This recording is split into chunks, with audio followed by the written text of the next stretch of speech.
Hi, I'm Dr. Ragul Paramaswaran, co-founder and CEO of Camatech Private Limited. We are a dairy tech and animal husbandry startup from Chennai.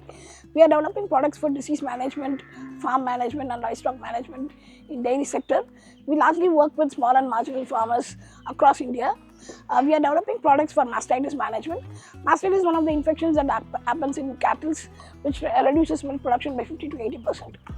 Most of the time, the farmers are unaware of the disease, not know that disease is reducing the milk production. A farmer will only know about the disease after it becomes a clinical infection, which takes about 30 to 45 days. However, by the time the farmer loses as much as 50 to 80% of the milk production, this can be completely avoided by detecting the disease at a very early stage. Our product, Quadmasters, can detect the disease at a very early stage. Instead of waiting for 30 to 45 days for clinical symptoms to occur, we can detect the disease as early as 3 days at subclinical stages with our device. Our device is completely battery operated and completely for field detection, whereby farmer himself can detect the disease at this farm level without having to need a veterinarian to come and support.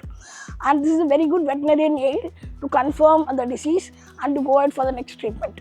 This device is without any reagent, thereby the farmer will not have any recurring cost.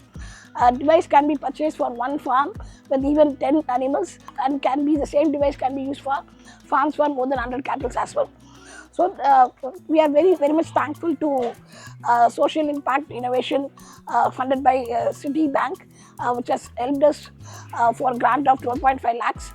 This helps us to scale our product better, and we are able to establish an assembly line for the product development.